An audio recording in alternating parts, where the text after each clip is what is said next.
প্রিয় দর্শক বন্ধুরা, এই মুহূর্তের জন্য একটি গুরুত্বপূর্ণ খবর আপডেট উঠে আসছে। Big breaking news update. আবারও কিন্তু প্রাথমিক শিক্ষা পর্ষদের একটি বড়সড় সিদ্ধান্ত এবং ওয়েবসাইটে জারি হলো একটি জরুরি নোটিশ।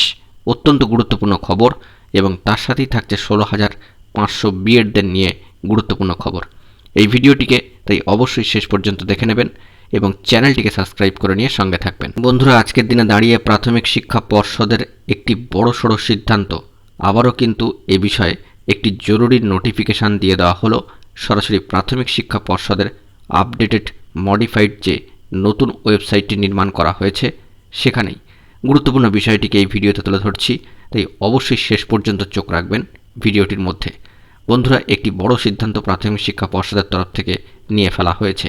সরাসরি অনস্ক্রিনে সেই বিষয়টি আপনারা দেখতে পাচ্ছেন। আমরা সকলেই কিন্তু জানি যে ডিএলএড 23-25 নতুন শিক্ষাবর্ষ বা সেশনে ভর্তির লাস্ট ডেট আজকেই কিন্তু ছিল 17 তারিখ, 17 নয় 2023 তারিখ।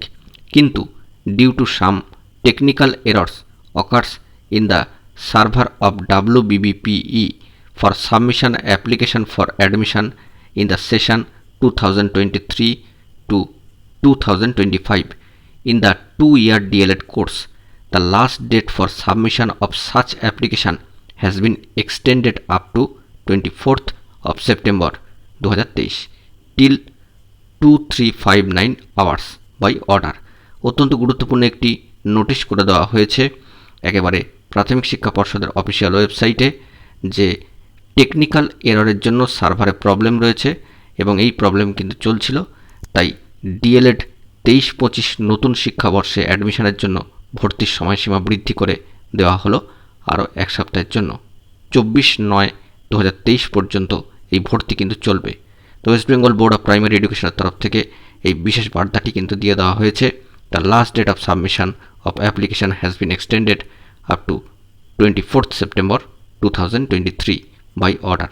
অর্থাৎ ডিএলএডের নতুন সেশন 23-25 ভর্তির সময়সীমা কিন্তু বৃদ্ধি করা হলো এবং এ বিষয়ে জরুরি নোটিফিকেশান কিন্তু করে দেওয়া হলো প্রাথমিক শিক্ষা পর্ষদের নতুন অফিসিয়াল ওয়েবসাইটে। এর পাশাপাশি বন্ধুরা 16,500 নিয়োগে বিএডদেরকে কেন্দ্র করে একটি গুরুত্বপূর্ণ বার্তা উঠে আসছে, সেই দিকে আমরা সরাসরি চোখ রাখবার চেষ্টা করব। আমরা রিকমেন্ড দিই, হ্যাঁ তারা করেনি, এটা স্কুল শিক্ষা বিভাগ সচেষ্ট আছে, director of school education elementary branch তারা সচেষ্ট আছে, তাদের সাথে তারাও কথা বলেছেন, আমরাও অলরেডি কথা বলছি, সমস্যা মিটে যাবে।